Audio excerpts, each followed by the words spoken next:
Hi guys, Shuklal जी Galaxy फिर से आपका स्वागत करता है। आज आपको हम वॉइस चेंज करना सिखाएंगे। इसके पहले की वीडियो में आपने देखा था वॉइस दिए गए सेंटेंसेस के हम सेंटेंस को पहचाने कैसे, वो एक्टिव में है कि पैसिव में है। अगर आपने एक्टिव और पैसिव सेंटेंसेस को या दिए गए सेंटेंसेस को पहचानना सीख लिया है कि एक्टिव में है कि पैसिव में है, तो चेंज करना तो चुटकी का काम है। आज अभी और यही आप लोग सीख कर जाएंगे। मैं आपसे प्रॉमिस करता हूं, अगले कुछ मिनटों में, घंटों की बात नहीं है, हफ्तों की बात नहीं है, महीने की बात नहीं है, कुछ मिनटों में आप दुनिया के किसी भी वॉइस को सीख सकते हैं। क्योंकि आज का ये जो नियम है, यह दुनिया का सबसे छोटा नियम है जो कि आपको वॉइस चेंज करना सिखाएगा। अगर आपने वॉइस को पहचानने का वीडियो अभी तक नहीं देखा है, उसका लिंक इस डिस्क्रिप्शन में दिया गया है, उसे अवश्य देखें। क्योंकि आप उसे अगर एक बार देख लिए ना, तो पूरा का पूरा वॉइस आपको समझ में आ जाएगा। और मैंने आपसे पहले के वीडियो में यह भी वादा किया है कि मैं वॉइस को पढ़ाते समय कभी भी टेंस या सेंटेंस में नहीं जाने वाला हूं। सिर्फ और सिर्फ हेल्पिंग वर्ब से आपको बताऊंगा। इससे दो फायदे होंगे। पहला फायदा, सीखने की स्पीड आपकी बढ़ जाएगी और इसमें एक्यूरेसी पहले के अपेक्षा कई गुना ज्यादा है। सेंटेंसेस बताने का मतलब है सारे टेंस बताएं, उसके प्रकार बताएं, तब उसमें जाएं। उससे अच्छा है हेल्पिंग वर्ब की सहायता से आप हेल्प ले लीजिए। क्योंकि हेल्पिंग वर्ब एक ऐसा हथियार है ग्रामर में जो आपको आपकी एक्यूरेसी में, स्पीड में जबरदस्त इजाफा करता है। आइए देखते हैं हेल्पिंग वर्ब क्या है। अब तक आपने जब देख लिया है एक्टिव वॉइस और पैसिव वॉइस पहचाने कैसे, दूसरा एक कॉलम आप देख लीजिए। जब कभी भी आप एक्टिव और पैसिव वॉइस सीखने जाएंगे, चेंज करने जाएंगे, तो ध्यान से ये देखना उसमें कि अगर एक्टिव वॉइस में इज, देखिए यहां पर है एक्टिव वॉइस और ये है पैसिव। एक्टिव वॉइस और पैसिव वॉइस में चेंज करने, आप देखिए बस यही एक टेबल है आपको, जो इसके करने तुरंत बाद आप चेंज करना सीख लेंगे। देखिए, अगर आपके एक्टिव वॉइस में हेल्पिंग वर्ब इज या फिर एम या फिर आर ये मिल रहा है, अब मैं आपको ये नहीं बताऊंगा कि प्रेजेंट कंटिन्यूअस है कि परफेक्ट है कि सिंपल है। सिर्फ ये बताएंगे कि अगर आपके सेंटेंस में इज एम आर मिल रहा है, तो आप पैसिव में इसको चेंज करते समय इज लिखेंगे, एम लिखेंगे, आर लिखेंगे, जो भी जरूरत पड़ेगी सब्जेक्ट के नंबर के आधार पे। इज एम आर लिखने के बाद में आप वहां जोड़ेंगे बीइंग। एक काम हो गया। आप समझ गए होंगे कि अगर एक्टिव वॉइस में इज एम आर इन तीनों में से कोई भी कुछ भी मिलता है, आप उसमें इज एम आर लिख करके बीइंग ऐड कर लेंगे। माने is being, am being, are being. अगर मान लो इज एम आर नहीं मिला तो क्या करेंगे? तो हो सकता है आपके सेंटेंस में वाज या वर मिल जाए, ये मिल जाए। अगर ये मिल जाता है तो कोई बात नहीं भाई, इसमें भी आप वाच करेंगे या वर्क करेंगे प्लस बीईआईएनजी बीइंग कर लेंगे। ये भी काम आपका हो गया। अब देखिए, अगर मान लो ये लोग न मिले, आगे कौन मिलेगा? आपको हेल्पिंग वर्ब के टेबल बताया जा चुका है। कुल मिलाकर के 24 होते हैं। मैं 24 चर्चा करूंगा, बहुत आसान होते हैं। देखिए, और अब अगर आपके सेंटेंस में हैज या हैव मिल जाए, ये हेल्पिंग वर्ब मिल जाए, तो क्या करेंगे? इसकी जगह पर आप हैज करेंगे या हैव करेंगे। जो भी रिक्वायरमेंट होगी सब्जेक्ट के नंबर के आधार पे, उसके तुरंत बाद में आप यहां पर देखिए BEEN बीन लगा लेंगे। मतलब हैज बीन या हैव बीन। जिस एक्टिव वॉइस में हैज या हैव मिलेगा, उसका पैसिव चेंज करते समय श्योर एंड सर्टेन आप वहां पर हैज बीन या हैव बीन लगा लेंगे। ठीक है, आइए देखते हैं। अगर मान लो ये भी न मिले तो क्या करेंगे? कोई बात नहीं, आप ये करेंगे तो आपको हैड मिलेगा। अगर हैड मिला है तो आप वहां पर हैड प्लस बीन करेंगे, मतलब हैड बीन करेंगे। अब देखते हैं आगे। आपके यहां पर कुल मिलाकर के 24 हेल्पिंग वर्ब में से 8 हेल्पिंग वर्ब आपको मिल गए। Is, am, are, was, were 5 हो गए। हैज, हैव, हैड ये 3 हो गए यार। अब इसके अलावा जितने भी हेल्पिंग वर्ब मिलेंगे अफर्मेटिव में, जितने भी, अब यहां मैं लिखता हूं सबका एक साथ में, सबका साथ सबका विकास। देखिए अन्य कोई भी हेल्पिंग वर्ब हो, माने इनके अलावा is, am, are, was, were, has, have, had, इनके अलावा जितने भी हेल्पिंग वर्ब होंगे, can, may, might, will, should, would, जितने भी होंगे उसी को रखना। मैं यहां देखो लिखता हूं सेम, माने उसी को। कैन अगर है एक्टिव में तो कैन, कुड है तो कुड, विल है तो विल, उसी को रख करके आप लगा देंगे बी, बीई बी, ध्यान रखना, ये अपना काम हो गया। अब आप समझ जाइए, आप 90% वॉइस पढ़ चुके हैं, 10% बचा हुआ है। अभी आप सोच रहे होंगे कि कुछ समझ में तो आया नहीं, इससे कौन सा चेंज होगा, 90 कैसे होगा, मैं बताता हूं, आगे देखिए। कभी कभी आपको ऐसा होता है कि हेल्पिंग वर्ब नहीं होता। यदि हेल्पिंग वर्ब न हो, सेंटेंस में अगर हेल्पिंग वर्ब न हो तो क्या करेंगे। अब आप सीधा वर्ब देखिएगा, वर्ब वहां पर या तो प्रेजेंट फॉर्म में होगा या तो वर्ब आपका सेकंड फॉर्म होगा। हेल्पिंग वर्ब न रहने की कंडीशन में यही संभावनाएं हैं। अगर हेल्पिंग वर्ब सेंटेंस में नहीं है तो आपको दिया गया जो वर्ब है, क्रियापद है, वह या तो प्रेजेंट फॉर्म में होगा, फर्स्ट फॉर्म में होगा, या फिर पास्ट में होगा। अब अगर प्रेजेंट फॉर्म में है, फर्स्ट फॉर्म में है, तो आप पैसिव में लगाएंगे इज, एम या फिर आर। बात समझ आई? अगर फर्स्ट फॉर्म में है इज, एम, आर लगाएंगे। ध्यान ये रखिए, अब इस इज, एम, आर में आप अलग से बीइंग नहीं ऐड करेंगे। इज, एम, आर में बीइंग यहां ऐड हुआ कब, जब ऑलरेडी आपके एक्टिव वॉइस में इज, एम, आर दिया हुआ था। ठीक है, और अगर मान लीजिए सेकंड फॉर्म में है तो क्या मिलेगा आपको, वाज या फिर वर मिलेगा, वाज या वर मिलेगा। ठीक है, अब एक बात और छोटी सी देख लीजिए, ये तो फर्स्ट फॉर्म में बात हो गई। फर्स्ट फॉर्म में आप इज, एम, आर लगा लेंगे, सेकंड में आप वाज, वेयर लगा लेंगे। लेकिन बाई चांस अगर आपको डज या फिर डू ये मिले, पक्का, अगर डू या डज हेल्पिंग वर्ब मिले तो भी आप इज, एम, आर ही लगाएंगे। और अगर आपको यहां पर डिड मिले तो भी आप वाज, वेयर लगाएंगे। तो दोस्तों, ये हो गए आपके हेल्पिंग वर्ब का पूरा टेबल। आप इसे एक बार बाहर कर लेंगे। बाहर ऐसे नहीं करना, रट्टा नहीं मारना। सुनिए, 24 हेल्पिंग वर्ब होते हैं, जिसमें 5 हेल्पिंग वर्ब ऐसे होते हैं जहां पर आप बीइंग लगाते हैं। 5 कौन कौन से याद कर लीजिए, अंगुलियों पर गिन सकते हैं। Is, am, are, was, were, 5 helping verb में आपको बीइंग ऐड करना है। और 3 में आपको बीन बजानी है। कौन 3 है, हैज, हैव, हैड, हो गया, 8 हो गए। बाकी जितने भी होंगे उसको लिखकर भी लगाना है। क्या दिक्कत है आपको, याद तो हो गया ना। और अगर हेल्पिंग वर्ब न हो तो क्या करेंगे, हम देखेंगे वर्ब। वर्ब अगर फर्स्ट फॉर्म में है, अगर वर्ब फर्स्ट फॉर्म में है तो इज, एम, आर लगाएंगे। लेकिन साफ ध्यान रखना, फर्स्ट फॉर्म में हो तो भी is, am, are, do, does हो तो भी इज, एम, आर। अगर वर्ब सेकंड फॉर्म में है तो वाज, वर लगाएंगे।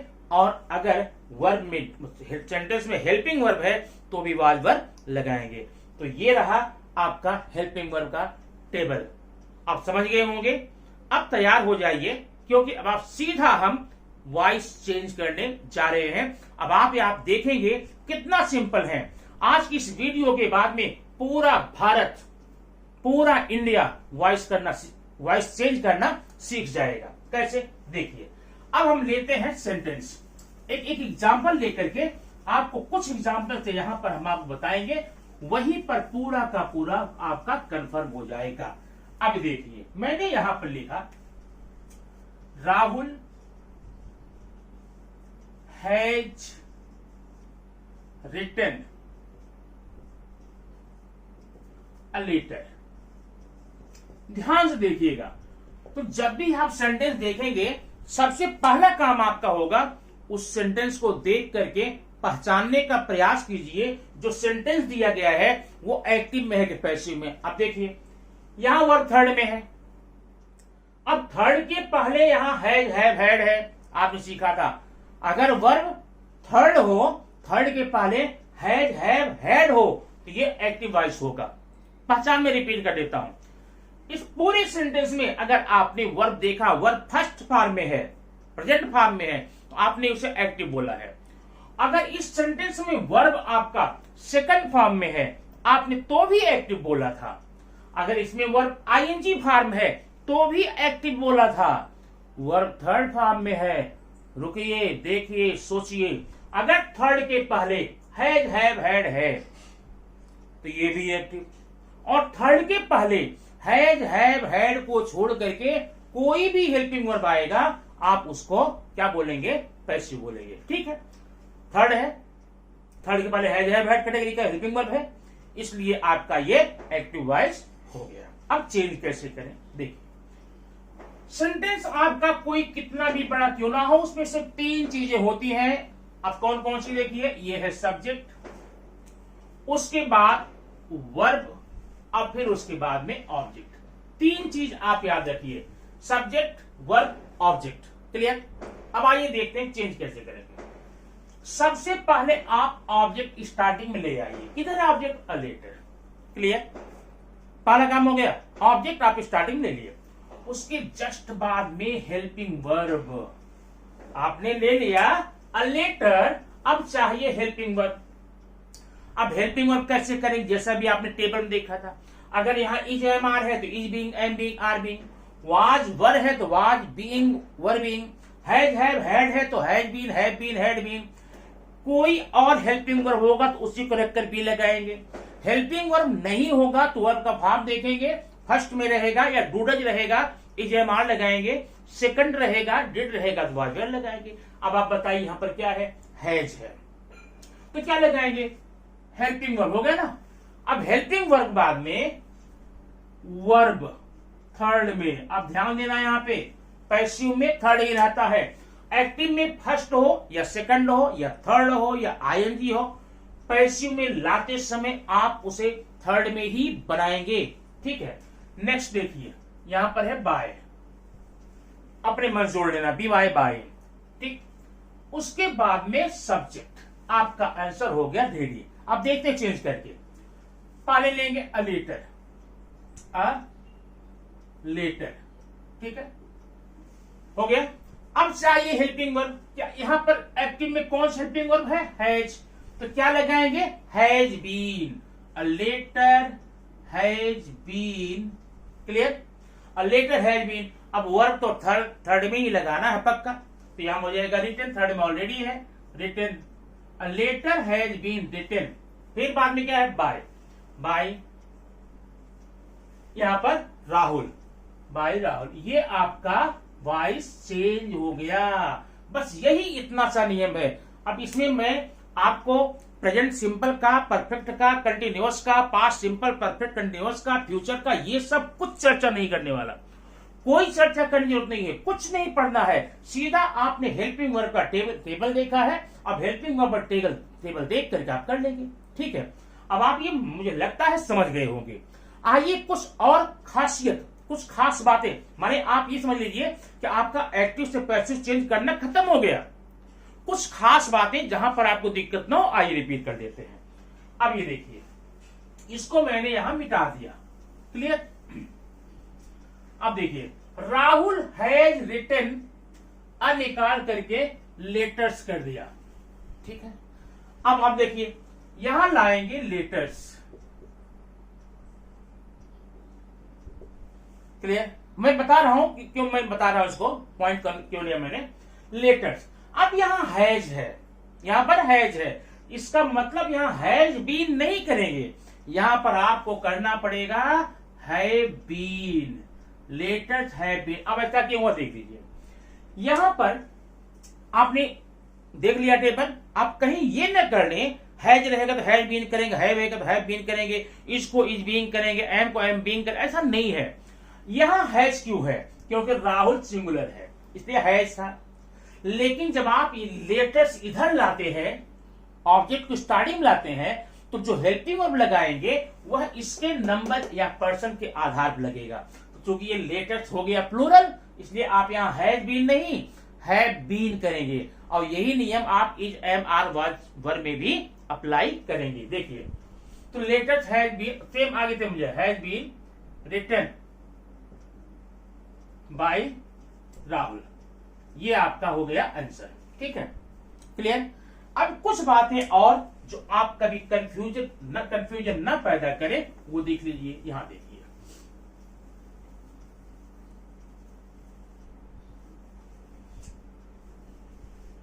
मैंने लिखा यहां पे शी विल रिपीट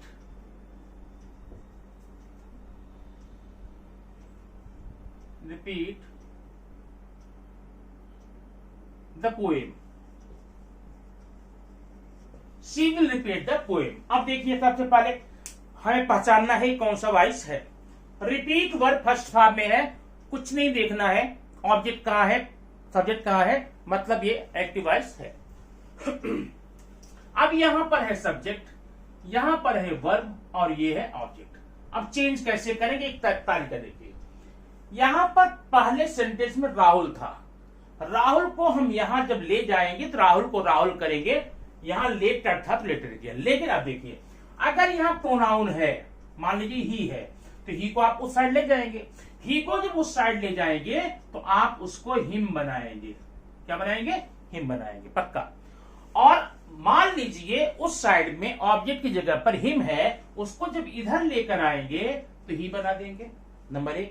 इसी तरह से अगर सब्जेक्ट सी है, आप ले जाएंगे उस तरफ तो हर बनाएंगे, और हर को यहां लाएंगे तो सी बनाएंगे। ठीक है, अगर प्लूरल में यहां पर दे है तो वहां ले जाएंगे तो देम बनाएंगे, और देम को इधर लाएंगे दे बनाएंगे। आई है तो मी बनाएंगे, मी को आई होगा, वी का अस होगा, अस का वी होगा। ये तालिका आप याद रखेंगे, जब भी ये प्रोनाउन रहेगा तो चेंज करेंगे। इसके अलावा जितने भी होंगे उसे कुछ नहीं करना है, इसलिए आप ये मत पूछिएगा यू रहेगा तो क्या करेंगे, यू रहेगा तो यू करेंगे, क्योंकि चेंजिंग जहां जहां होती है 1 2 3 4 5 बस इसी में है, बाकी चेंजिंग नहीं होगी।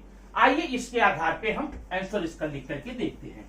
अब देखिए यहाँ पर पहले हो गया द पोएम, चलिए हम ले लिए यहां पर द पोएम, क्लियर। अब हमें चाहिए हेल्पिंग वर्ब। अब हेल्पिंग वर्ब तुम्हारे एक्टिव में क्या है, विल है। अभी अभी आपने देखा था, अगर is am are was were has have had के अलावा अन्य कोई भी हेल्पिंग वर्ब होगा तो उसी को लिख करके बी लगाएंगे, मतलब यहां होगा will be, the poem will be. अब वर्ब आपका रिपीट है, इसको आप थर्ड में करेंगे तो क्या हो जाएगा, रिपीटेड, पोएम विल रिपीटेड। फिर अगला क्या था, बाय। सी का ध्यान देना, सी का हर, आप उस साइड में जाएंगे तो सी का हर बना लेंगे, क्लियर। तो इस प्रकार से आप ये सेंटेंस ले लिए, ठीक है। अब आइए देखते हैं कुछ और खास बातें इसमें क्या है। खास बातें ये है, देखिए ये तो सेंटेंस सिंपल था छोटे बच्चों के लिए, कभी कभी आपको ये सेंटेंस काफी बड़े बड़े बहुत बड़े बड़े आ जाते हैं, ठीक है। तो क्या करेंगे, देखिए इन Mumbai I saw a tall building.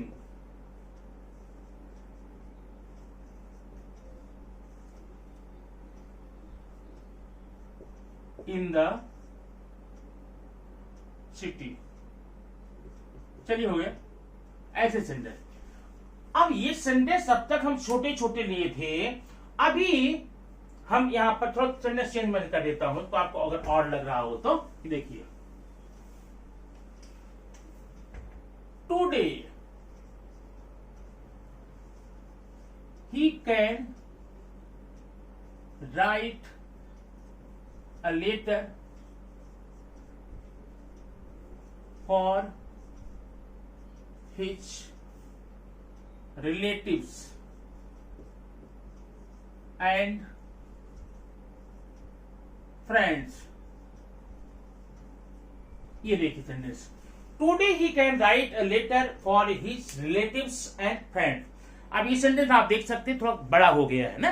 अब बड़ा हो गया तो कैसे करें, डोंट वरी, टेंशन लेने की जरूरत नहीं। ये सेंटेंस रियली एक्चुअली बहुत छोटा है। कैसे, जब भी आप चेंज करेंगे आपको सब्जेक्ट वर्ब और ऑब्जेक्ट के बीच ही रहना है। सब्जेक्ट के पहले जो है उसको पहले ही रहने देना, टच मत करना। टच मतलब लिखना नहीं है, तो नहीं बोला, लिखना उसको जहां है वहीं, और जो चीज ऑब्जेक्ट के बाद में है उसे ऑब्जेक्ट के बाद लिख देना। अब सेंटेंस है जो छोटा है, सब्जेक्ट कहां है, देखिए ही, वर्ब राइट अ लेटर। आपका सेंटेंस यही है, सच में वास्तविक सेंटेंस आपको यही है, और आपको चेंज भी इसी में करना है। तो बाकी का क्या करें, जहां पर वहीं रहने दीजिए। अभी देखिए मैं बताना हूं, अब पहले इसको देखिए, ही कैन राइट लेटर, ये क्या हो गया, ए लेटर, नियम हो गया ना। हेल्पिंग वर्ब कैन है तो क्या लगेगा, अब आपको याद हो गया होगा, कैन का कैन बी। अब ये हो गया आपका a letter can be, verb third form में रिटन बाय ही का हिम, आपका चेंज हो गया। अब ये टुडे का क्या करें, छोड़ दे, नहीं यही लिख दो, today. Today a letter can be written by him, आगे वाला क्या करें, लिख दो आगे वाला जहां है, इसके आगे today a letter can be written by him for his relatives and friends. इस प्रकार से आपका बड़ा से बड़ा सेंटेंस यहां पर वॉइस चेंज करने में कोई दिक्कत अब आपको नहीं होगी। बस याद रखना आपको टेंस के चक्कर में नहीं पड़ना है, नहीं तो आपको पहले टेंस क्लेरिफाई करना पड़ेगा, तब जाकर आप वॉइस में आएंगे। हेल्पिंग वर्ब का सहारा लीजिए और आप कोई बड़ी से बड़ी तूफानी लहरों से पार निकाल देगा ना, डूबने नहीं देगा। वॉइस आप पक्का चेंज कर लेंगे, 100% चेंज कर लेंगे। इस प्रकार से एक्टिव से पैसिव चेंज करना हो गया। अब आइए देखें कुछ और सेंटेंस, उसमें हम कैसे चेंज करेंगे, ठीक है। अब तक आप लोगों ने ये देखा असर्टिव सेंटेंसेस में कैसे करें। अब जरा ये देखिए, इंपरेटिव सेंटेंस अगर आ जाए तो आप उसका वॉइस कैसे चेंज करेंगे।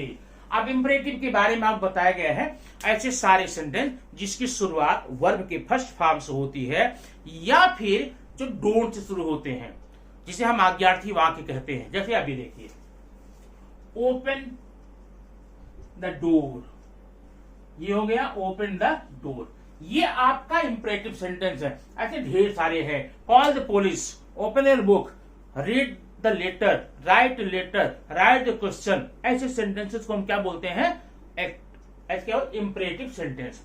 अब अगर ऐसा सेंटेंस आपको कभी भी कहीं भी मिलता है, उसका वॉइस चेंज कैसे करेंगे, ध्यान रखना। उसका वॉइस चेंज करने के लिए अब तक आपने जो पढ़ा है वो नियम अप्लाई नहीं होगा। तो क्या होगा, नियम देखिए, रूल्स इसका है, जब भी इंपरेटिव मिलेगा तो आप सबसे पहले ले लेंगे लेट, पक्का फिक्स लेट। उसके बाद आप लेना ऑब्जेक्ट, जो भी इसमें ऑब्जेक्ट है, उसके बाद ये लगा लेना बी, बीई अपने मन से, और जो वर्ब आया है ना उसी को आप थर्ड में कर लेंगे। अब आंसर देखिए, हो गया लेट, लिख लिया। ऑब्जेक्ट कहां है, the door, let the door, ठीक है, बी हो गया। अब वर्ब यहां open, open, let the door be open, ये आपका चेंज हो गया, ठीक है। इस तरह से जैसे मैंने कहा change voice, let the voice be changed, open the window, let the window be open, call the police, let the police be called, ठीक है, बात समझ में आई ना। Help him, let him be helped, invite them, let them be invited, ऐसा इस तरह से कर लेंगे, ठीक है। ये तो आपने नियम देख लिया। अगर बाई चांस ये नियम आपको सूट नहीं करता है, आइए मैं आपको एक और बताता हूं, उससे भी कर सकते हैं। देखिए वो नियम क्या है, इंपरेटिव का ही है। अब ऐसा नहीं कि ये नियम गलत था, आप इससे करें चाहे उससे करें। देखिए पहले आप ऑब्जेक्ट लिख लीजिए, दूसरा नियम है ना, उसके बाद यहां लिखिए शुड बी, पक्का फिक्स है, object should be, object should be ना। उसके बाद वर्ब करे थर्ड में, बस हो गया, object should be verb third में। अब आंसर क्या होगा इसका, the door should be open, change voice, the voice should be changed, call him, he should be called, help me, I should be helped. इस तरह से आप यहां पर कर सकते हैं, दूसरा नियम है, ठीक है। अच्छा, अब एक तीसरा नियम देख लीजिए जो कि लास्ट होगा आज का नियम। वॉइस आपका फिनिश हो गया, आप प्रैक्टिस कीजिए, कोई प्रॉब्लम होगी भरपूर, जितनी प्रॉब्लम होगी कमेंट बॉक्स में आप कमेंट कीजिए। मैं आपकी सारी समस्याओं को सुलझाने के लिए 24 घंटे आपकी कमेंट पर मेरी निगाह रहती है, कोई समस्या होगी मैं बताऊंगा। अभी देखिए, मैंने लिखा गो। अब ये गो एक प्रकार का इंपरेटिव सेंटेंस है, गो मन जाओ, आज्ञार्थी वाक्य ना। लेकिन अगर मैं इसमें पहले वाला नियम लगाऊं, पहले क्या था, लेट द ऑब्जेक्ट, इसमें भाई ऑब्जेक्ट है ही नहीं ना, तो पहला नियम अप्लाई नहीं होगा, लेट वाला पक्का नहीं होगा, ठीक है। चलो ठीक है, दूसरा लगा लेते हैं, ऑब्जेक्ट, अरे यहां भी ऑब्जेक्ट है, ये भी नहीं अप्लाई होगा, तो करें क्या, कैसे तो करें। मानिए अभी तक जो नियम बताया इंपरेटिव का, पहला दूसरा, वो दोनों यहां अप्लाई होते हुए नहीं दिख रहे हैं, तो कैसे हम करेंगे। बहुत सिंपल है, बहुत सिंपल है। ऐसे सेंटेंस, गो, स्टैंड अप, सिट डाउन, ना, कम, स्लीप, सिंग, ऐसे सेंटेंस कभी भी आपको मिल जाए तो सबसे पहले आप लिखेंगे यू, पक्का फिक्स, आर, यू आर। अब यू आर लिखने के बाद में मीनिंग के आधार पे जैसा आपको लगे, मीनिंग जैसा भाव लगे, requested, ordered, advised, suggested, told, to लगा देना। ये क्या होगा, यू आर ऑर्डर्ड,